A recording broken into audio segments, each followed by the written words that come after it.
Le principe de base, donc, est de d'abord laisser jouer les enfants de manière tout à fait libre, puis de leur faire faire un jeu dirigé pour arriver à expliquer une notion. Ainsi, on vient prendre quelques exemples avec une maison pour avoir la symétrie, pas la symétrie. Vous laissez les enfants jouer tels qu'ils veulent. Et vous pouvez aussi utiliser un matériel qui facilite l'introduction de certaines notions. Et ce matériel, on appelle ça des encastrements. Donc ce sont des matériaux préformés dans lesquels on peut introduire les réglettes. Je vais en prendre quelques exemples. Dans le matériel qui est proposé, chaque fois, il y a toute une série de notions qui sont expliquées à partir de l'objet encastrement. Voilà donc un premier exercice. Ceci est un petit robot, un petit bonhomme.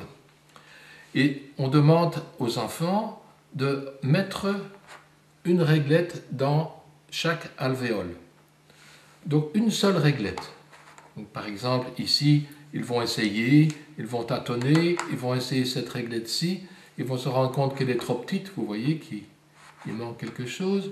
Puis ils vont essayer une autre et finalement, ils vont mettre cette réglette-là, la réglette orange. Vous avez remarqué que jusqu'à présent, on n'a pas parlé de nombre. La réglette orange.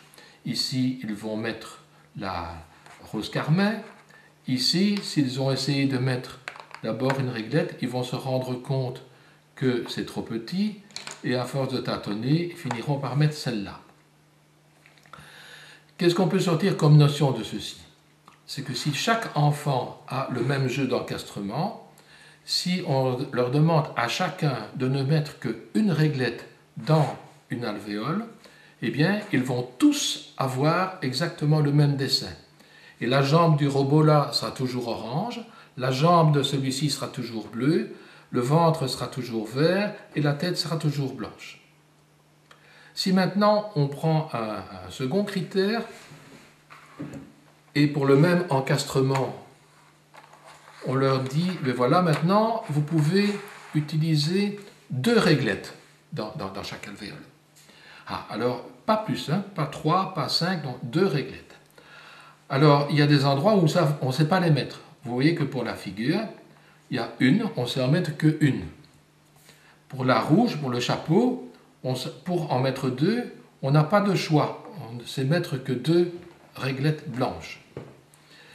Mais plus loin, quand on veut remplir les alvéoles un peu plus grandes, il y a beaucoup plus de possibilités. Et dans ces possibilités, on voit que d'abord on met une réglette, mais après on ne peut pas mettre n'importe laquelle. Si on en choisit une trop petite, l'alvéole ne sera pas remplie. Si on en choisit une trop grande, on ne peut pas la mettre.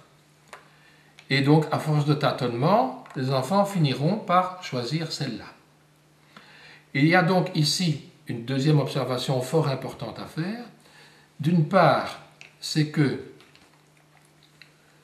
si les enfants mettent une seule réglette dans une alvéole, ils ont tous le même dessin. S'ils peuvent mettre plusieurs réglettes dans une alvéole, leur dessin va être différent, mais pas totalement différent. Si 2 enfants ont mis, ici pour la jambe du robot, ont mis une réglette vert foncé, eh bien le deuxième dessin qu'ils auront sera exactement le même, tous ils auront la rose carmin. Mais la notion plus importante est de dire que pour remplir une certaine longueur, il y a beaucoup de combinaisons possibles. Et donc les enfants doivent se rendre compte qu'il n'y a pas qu'une solution. À partir du moment où on prend plusieurs réglettes, on a plusieurs solutions.